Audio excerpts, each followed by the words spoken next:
refleksi, kita harus tahu dulu apa saja sih tujuan dari pembelajaran kita tentang refleksi hari ini.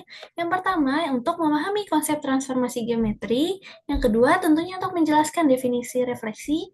Yang ketiga, menggambar hasil refleksi suatu bangun datar dan menerapkan refleksi pada suatu pemecahan masalah. Oke, mari kita ingat-ingat lagi nih, teman-teman. Apa sih transformasi geometri itu? Jadi, transformasi geometri adalah proses mengubah posisi, bentuk, atau ukuran suatu bangun geometri di bidang koordinat. Nah, hasil transformasi itu bisa kita sebut dengan bayangan. Jadi, misalnya, bayangan dari titik A adalah A aksen, seperti itu. Dan tujuannya adalah untuk menentukan bayangan titik atau bangun, menyelesaikan masalah spasial, dan menganalisis perubahan bentuk secara sistematis. Jenis-jenis transformasi ada 4 nih. Masih ingat kan ya? Jadi yang pertama ada translasi atau pergeseran yang telah kita pelajari pekan lalu. Kemudian ada refleksi atau pencerminan yang akan dibahas hari ini. Kemudian ada rotasi atau perputaran dan ada dilatasi. Perbesar atau perkecil. Langsung aja kita masuk ke refleksi atau pencerminan. Apa sih refleksi itu? Kalau misalnya teman-teman nih melihat ke depan kaca, maka akan terpantul di kaca itu atau di cermin itu bayangan dari diri kalian sendiri. Nah, refleksi atau pencerminan sendiri adalah transformasi memindahkan titik atau bangun dengan cara mencerminkannya terhadap suatu garis tertentu. Di sini ada 3 contoh refleksi, yaitu yang pertama terhadap sumbu X. Jika titik koordinat asalnya X, Y, maka hasil dari refleksi atau bayangannya adalah X, min Y. Kemudian terhadap sumbu X, kemudian terhadap sumbu Y, jika awalnya X, Y, maka bayangannya menjadi min X, Y. Dan terhadap Y sama dengan X, maka awal yang dari X, Y akan berubah menjadi Y, X. Nah, langsung aja kita masuk ke contoh soalnya. Di sini ada contoh soal untuk refleksi pada titik, di mana kita punya titik B 5,2 akan dicerminkan terhadap sumbu X. Maka bayangan dari titik B adalah, nah, sebelum kita menjawabnya, kita harus mengingat kembali rumus pencerminan terhadap sumbu. Sumbu X adalah B aksen X, min Y. Substitusi X sama dengan 5 dan Y sama dengan min 2. Jadi bayangan titik B adalah B aksen 5,2. Oke, di sini soalnya adalah terhadap sumbu X. Namun dijawabnya di situ terdapat kekeliruan, jadi seharusnya di situ rumus pencerminan terhadap sumbu X. Nah, terhadap sumbu X maka X, min Y. X, min Y maka substitusinya X sama dengan 5 dan Y sama dengan min 2, jadi bayangannya adalah 5, minus dikali minus 2, jadi 5,2. Selanjutnya, ada contoh soal kedua, yaitu tentang refleksi pada bangun. Di sini ada sebuah segitiga ABC dengan A 1,1, B 5,1, dan C 3,4 akan dicerminkan terhadap sumbu Y. Bayangan segitiga ABC adalah, nah, untuk menjawabnya kita harus ingat nih, rumus pencerminan terhadap sumbu Y adalah min X, Y. Jadi, dari A-nya tadi kan 1,1. Kita substitusikan X dan Y dari A, berarti menjadi A aksen itu min 1,1, kemudian B aksen sama dengan min 5,1, dan C aksennya min 3,4. Oke, kira-kira itu adalah materi inti yang tadi kita pelajari. Nah, selanjutnya kita akan mencoba merefleksikan suatu bangun datar melalui website GeoGebra. Oke, mari kita coba. Kita akan mencobanya dari contoh soal 2. Gimana sih kalau contoh soal 2 itu kita aplikasikan dalam website GeoGebra agar teman-teman bisa melihat gitu secara real bagaimana penggambarannya. Oke, tadi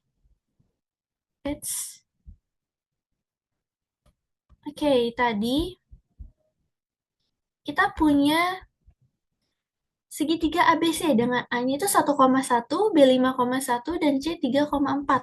Maka kita bisa pilih di sini, kita pertama pilih GeoGebra klasik ya teman-teman, lalu pilih pilih poligon, lalu kita akan masukkan tadi A-nya itu 1,1, kemudian B-nya 5,1, dan C-nya adalah 3,4. Oke. Nah, kita kalau udah menggambar gini, nanti di sebelah kiri akan tertampil titik yang telah kita buat tadi itu A1,1, B5,1, C 3,4. Di sini juga ada T1, kemudian juga ada sisi A, sisi B, sisi C. Nah, bagaimana sih caranya agar kita bisa mencerminkannya terhadap sumbu Y? Jika kita mencerminkan terhadap sumbu Y, maka X-nya sama dengan 0.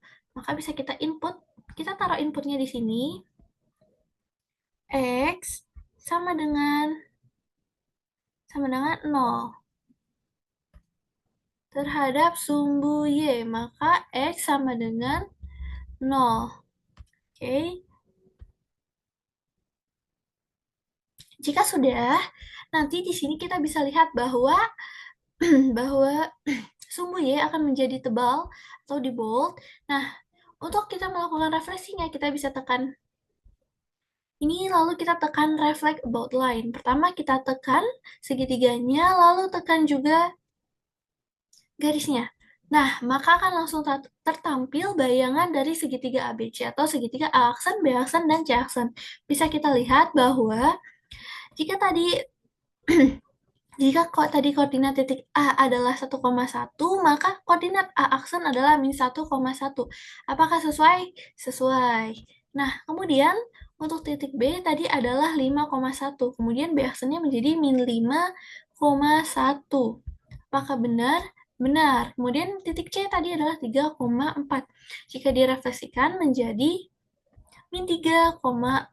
Maka dari itu gambarnya tadi sudah betul dan tertampil jelas ya. Jadi di sini kita bisa lihat jaraknya antara antara sumbu Y dan juga titik A itu adalah 1. Dan jarak sumbu Y terhadap A aksen atau bayangannya sendiri itu sama, yaitu 1. Jadi jaraknya itu masing-masing sama, di mana A ke Y itu 1, A aksen ke Y sama dengan 1, terus B ke Y ke garis Y itu ada 5, terus B aksen ke garis Y juga 5. Kemudian juga dengan C dan C aksen. Maka dari itu jawaban kita benar. Nah, tadi kan kita sudah menyinggung ya bahwa ada 3 contoh jenis, ada 3 contoh refleksi di dalam PPT yang saya jelaskan. Di sini ada sumbu X, sumbu Y, dan terhadap Y sama dengan X. Nah, tadi kan kita sudah mencoba, yaitu kita sudah mencoba terhadap sumbu Y. Nah, bagaimana jika kita coba untuk refleksikan terhadap sumbu X? Oke, mari kita lihat. Kita back dulu, atau undo. Nah, jika sudah di-undo, kita bisa masukkan nih. Yang tadi di sini bisa kita hapus, delete, dan kita masukkan. Tadi kan kita mau cari sumbu, direfleksikan terhadap sumbu X. Berarti Y-nya sama dengan 0. Yang sekarang. Oke, bisa kita lihat ini garis garis X-nya itu menjadi tebal. Oke, kalau sudah, kita akan melakukan reflect about line lagi. Caranya, tekan bangunnya, kemudian tekan juga garis X-nya. Maka akan langsung tertampil hasil refleksi atau pencerminan dari bangun aksen A, B, C terhadap sumbu Y. Terhadap sumbu. Oke, kalau misalnya kita lihat lagi tadi, mana misi? Nah, di sini tadi A-nya 1,1, maka A aksennya adalah 1,-1. Nah, ini sudah sesuai dengan rumus terhadap sumbu X, yaitu dari koordinat X, Y menjadi X, min Y.